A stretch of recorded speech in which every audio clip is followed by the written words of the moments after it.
For me, from the first time I got to try the Genesis, Ken reached out to me via Facebook shortly after the games, and just kind of introduced himself, and we began having conversation. And he said, I would love to send you a blade and let you try it and get some feedback and see if it's something you'd be interested in using.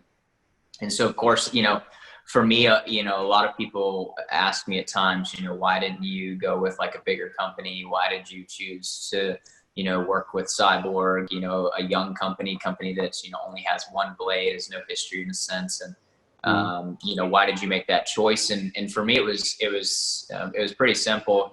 A blade's a blade. I don't care how old the company is. I don't care what the history is. If the thing works and it works well, then then it's a great option. And so I was extremely excited and willing to test anything. And obviously, as soon as I tested it, the blade was phenomenal.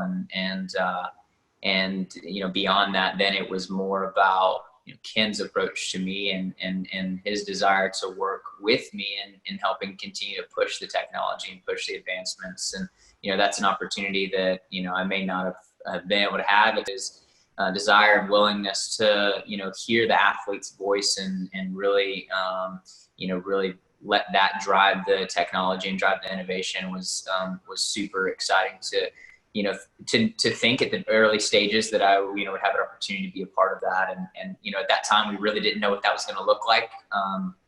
We just wanted to continue to gather data and see how these blades actually worked. And one of the initial things that I felt on that blade, compared to the extreme of the blade that I was running on previously, was the vertical force. I think that's something that when you're sprinting, you think about wanting to move, towards the finish line as quick as possible. But the best way to do that is to, create and generate a lot of force onto the ground. Knowing that your body is moving you forward, you need to get that, that vertical force. And so having a blade that responded in the way that my body needed to was so encouraging, and it gave us a really to move from in our design process. People sending you blades all the time, or how did you connect with Ken and wake up one morning with a blade in your mailbox? Yeah, no, it's a great question. No,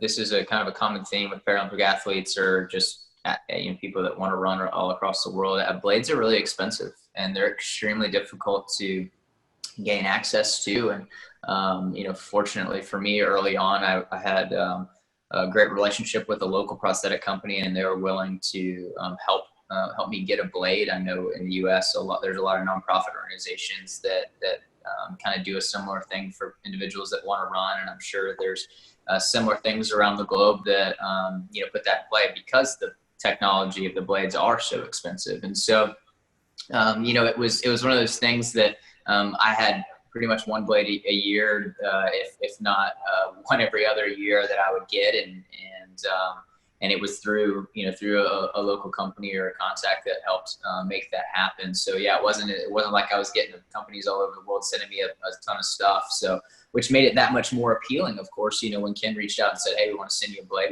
We want to test, have you test this thing out, consider running on it, and then be a part of potentially the future innovation of our designs and the company." And so, it was like, twist my arm, talk me into it, and so obviously my biggest concern was, is the blade, good? And is it going to allow me to continue to, go after my goals, which is to be, the fastest Paralympian, win as many medals as possible. Right. And so, that was, something that had to, it had to work. The blade had to work. And it did, very quickly. We found out that the blade was great. That next year I won world championships in the 200s on it. It was the first gold medal to bring home for Xiborg, and it was within the first 4 years of the company. So, that shows, how focused Ken is with his work, and how seriously he takes the design process, and how impressive the blade is and has been, even in its just first phase. So it was a really for me, it was a unique experience in the sense that he really was the first company or individual to reach out and say, hey, we want to work with you. And so, yeah, so that made it easy, especially once I realized that the blade was pretty daggone good. And Ken, how did you find Jarryd? Because last time I checked, Tokyo and Athens are got a little bit of distance in between them. He came to Japan for the competition. Okay.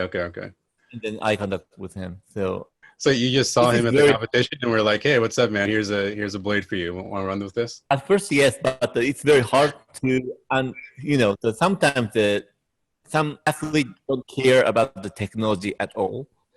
But in this project, athletes needs to be at least interested in the technology. We need to work together. So also needs to understand some part of the technology. It's hard part. At first, yes, it's very easily. I just talk to him, and he looks very smart and great and accessible. So that's why I asked him to work with us. It's very rare case.